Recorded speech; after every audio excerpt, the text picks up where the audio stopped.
చేస్తాడు, ఈ విధంగా ఇది చేస్తారని చెప్పి అది కూడా చేస్తాను నేను. ఖచ్చితంగా కోర్టుకు పోతాను నేను ఈ విషయంలో కూడా.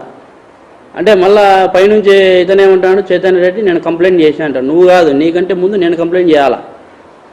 అది ఈరోజు ఇస్తా. ఎస్పీ గారిని కూడా కలిసి ఈరోజు ఆయన కూడా వాస్తవాలు వివరించి ఆయన కూడా నేను ఈరోజు కంప్లైంట్ ఇవ్వడానికి కడపకు రావడం జరిగింది. అట్లనే ప్రెస్ క్లబ్లో ప్రెస్ మీటింగ్ పెట్టడం జరిగింది.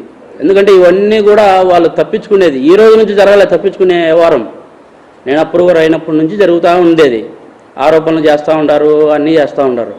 కానీ ఈరోజు కూడా చెప్తాండా, తప్పు చేసింది వాళ్ళే, దానికి ఎవ్వరు కూడా కారణం కాదు.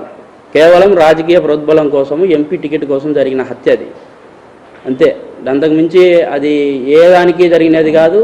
ఏదో భరత్ యాదవ్ అనేవాడు చెప్తా ఉన్నాడు నిన్న, షమీం వివేకానంద రెడ్డి గారి రెండో భార్య అయిన షమీం గారు ఈ విధంగా హత్య చేయించి ఉంటారు అని చెప్పి చెప్తా ఉన్నారు.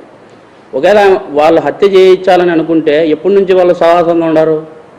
పెళ్ళింది చేసుకుంటారు అటప్పుడు హత్య చేయించాల్సిన అవసరం ఉండింటే. ఇవన్నీ కూడా దృష్టిలో పెట్టుకొని మసులుకోవాల్సిందిగా కోరుతాండ ప్రతి ఒక్కరిని కూడా.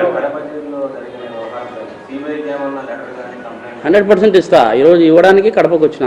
ఫస్ట్ మన జిల్లా ఎస్పీ గారైన సిద్ధార్థ కౌశల్ గారిని కలిసి ఆయనకు వివరించి ఆ లెటర్ కూడా నేను సబ్మిట్ చేస్తా. ఖచ్చితంగా జైల్లో జరిగిన ప్రతి ఒక్క అంశాన్ని కూడా నేను చెప్తా. ఒకవేళ దేవిరెడ్డి శివశంకర్ రెడ్డి నన్ను కలవకోకుండా ఉంటే వాళ్ళు ఒక లెటర్ రాయించినారు. ఎవరు? జైలు అధికారులందరూ కలుసుకొని, సూపరింటెండెంట్ వారు వాళ్ళందరూ కలుసుకొని ఒక లెటర్ రాయించినారు. అంటే ఫస్ట్ రాయమని ఏం చెప్పిందంటే, నా భార్యకు మతి సీమితం లేదు, నేను జైలుకు వచ్చిన కారణంగా ఆ పాప అప్సెట్ అయింది, మతి సీమితం లేక ఆ పాప ఏం కావాలంటే చెప్తా ఉంది, దయచేసి ఆ విధంగా మీరు పరిగణలోకి తీసుకోవద్దండి.